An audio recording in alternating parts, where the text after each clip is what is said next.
going up and down, and we'd always be up for the game, and it was good times. You know, I remember them with great fondness, because even going to games, I remember we went to a few games where people played at schools, so we could actually look down our noses at them because they didn't even have a clubhouse. Yeah.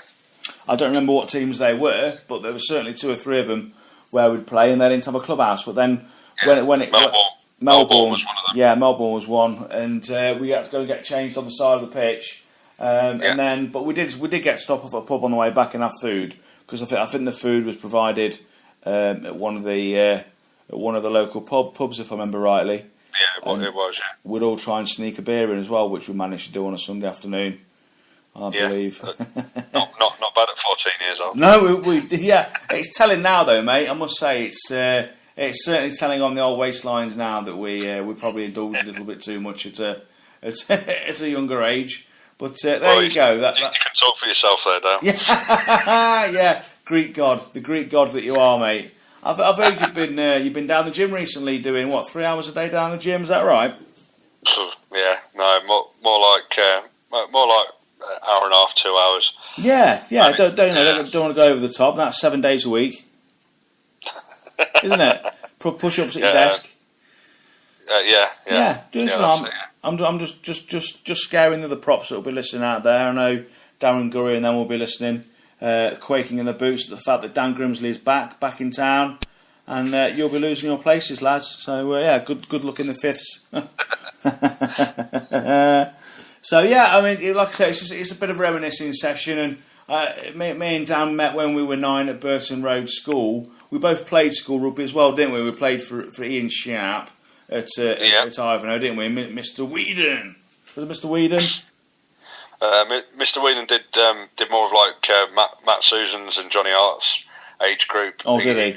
Guided them to county championships, whereas we just chucked a team together and hope for the best. Yeah, we were. Yeah, we did, and we weren't great at school level. We didn't have a great school team, did we? Really, we were a bit of a mishmash of players. I mean, we had the odd decent player like Nick Metham who would just run over people, and the guy that went to boarding school. Nathaniel Lawrence. Nathaniel Lawrence, that's the one, and he was a monster. He was an absolute monster, wasn't he? And he was a good basketball player as well. So it was quality. Yeah, he was. It was good. But so you're looking on into the future, mate. You're 30. How old are we? 31. 32 this year. Yeah. 32 next month. Yeah. Yeah, 32 next month, and that's 25th of November. When's my birthday, Dan? It's the 15th of December, Dan. Damn, that's the first time you remembered, I guess. So you can, I suppose you can't always. I've just got my text message from Darren Gurry. Hold on, mate. I'm just going to read it. I think he might be listening. Hold on, mate. He better work hard for my shirt. That's what he says. I believe that's a challenge. He says it's his shirt. Yeah, come back when he can play tight head, Daz. I can hear that, Daz. I know you can hear that, mate. You've got a pair of ears and some speakers. You can hear that, mate. So it's on. The challenge is on. Yeah. So we played at school together. It wasn't great. Wasn't a great experience at school. We didn't have a great school side. I know we did have grammar school. We used to have, sometimes we'd have Tigers players come along to try and whip us into shape. Leon Lloyd was one. Is it Leon Lloyd? Yeah, Leon Lloyd. Even Martin Johnson popped down. Dean Richards came down quite a lot as well. And then you got Mr. McDonald, who he might still be there at grammar school. I think he may well still be there. Yeah. He was something to do with Tigers, wasn't he? What was his role? I think he might have been an academy coach or like an under-21s coach, something along those lines. Yeah, and they got Mr. Doig as well. So to be fair, we had some really good coaches at grammar school, but not a great team. I just don't think they were blessed with all the decent players in one age group. I think they were quite spread out throughout the years. But as people hit grammar school, everyone starts to get into the drinking and the smoking and such like. So I think they were fighting against the grain with that one. What do you reckon? No, definitely.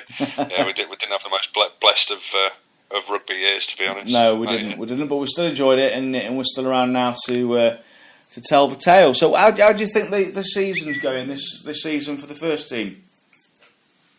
Season seems to be going quite well for the first team. I've only played in 2 of the games so far. I was injured for the Ashbourne game as well, and then subsequently dropped for the next couple of fixtures. But no, I've from what I've seen from the boys in the 2 games I've played in, the defence is absolutely amazing. Yeah. The togetherness is it's certainly there, and it's it's amazing to see how far even the first team's come along to be like going up against the sides that they are, seasoned sides in this league, and still either coming away with a win or with even with losing bonus points. It's really good to see. Yeah, I mean, I think if you can keep collecting the losing bonuses away, and you can win your home games, if you win 90% of your home games, I think you'll be fine. Yeah. I think the team will be fine. From what I've seen from the likes of West Bridgeford, we'll beat Dronfield at home. As long as we don't slip up, we can beat Stanford at home, and as long as we can keep, I think if we keep going how we're going, I think we'll be fine. We're obviously we can't get to the heights of Colville. We just haven't got. Well, their setup is what it is, isn't it? And it's been like that for a long time now. I just think though, last year they were two leagues ahead of us, and this year they just about got one over on us. So if we could finish mid-table, possibly higher, with a good run, and I fully believe that we can do that if we keep injury free. And that's been another issue this season. There's been the injuries throughout the squad. Like I say, on Saturday you were missing Ped Saville and Dave Wilcox, who's new to the fold, isn't he, Dave? He's not a lad I know too well, but he seemed a pretty fair player. Yeah, he's a very good prop. Yeah, much more agile than myself. Yeah, I won't say that, mate. I won't say that. We're going ballet this week, are we? Sorry, we're going ballet this week. You got your yeah, cool. Twinkle Toes. Yeah, old Twinkle Toes Grimsley. Yeah, we'll get in front of their mirrors, mate. We'll show them what it's like to do a 360 pirouette followed by I don't know what do you call what do you call ballet moves? A diving 360 pirouette followed by a diving mongoose. Yeah, I think we'll go for it, mate. But it is hard. You obviously you work full time. You're a pretty much full time dad. What am I talking about? Of course, you're a full time dad. You're a dad. You're not part time, like part time dad. But obviously, you're a busy man nowadays, and it's tough to get everything in the right order, isn't it? And make sure that you're looking after yourself to a certain degree to be able to keep yourself fit and keep plodding away at it, and keeping yourself in the first team, especially when you've got young players coming through who such as Dave Wilcox and Ped and such like. So these are players that will be carrying us on in years to come. So we look at other players in the team. Paul Collier, who seems to be having another good season. Not quite as many tries so far this season as last. We are in a totally different league now. It's a bit more difficult for him now. Yeah, he's a bit more vocal about how much he aches after games now, which I've seemed to notice. He seems to be holding himself in some funny angles when I see him on Saturday night or Sunday at the club. It might be taking its toll on him now, but he had a particularly excellent last season, didn't he? In the League 3. So something along the lines of like 24 tries he scored all off the back of scrums, rolling mauls, or basically all the rest of the forwards set him up for him. And they just put him away. You've got to be there to score him. That's what he always says. So yeah, exactly. You've still got to get the ball over that line, and he did just that. 20, 24 odd times, and he is the club's senior president. And how do you think he's got on over the years? What kind of a player do you think Paul Collier is, and what's he done for the club? Well, I've known Paul since we got him to play for the Colts team, which I think was one of the last Colts teams that we put out on a Saturday. My dad coached it with the likes of with Jamie Timms, Paul Cribb, and then we managed to get Cole to come in and play. Hearing that it was quite a gifted fly half with a decent boot. Yeah. By the end of that Colts season, Cole was playing first team every week. The Colts couldn't have him because he was that good. Yeah. I think he didn't really look back. I think he had around 10 seasons as as first team captain. Yeah. So gave the captaincy up, and then I think he started moving into the forwards because he was starting to get a bit off the pace in the backs. Yeah. Well, this is it. So he was a footballer for a long time, though. He's not always been not always been a rugby player, but I think he's certainly enjoyed his rugby more than his football, and that's told as he's played on through the years. But he's just a pure powerhouse. He's got a low centre of gravity, and he's got a great mind for rugby as well. But like you say, as yourself, he's a little bit older than us, isn't he? What's he now? 44, 48?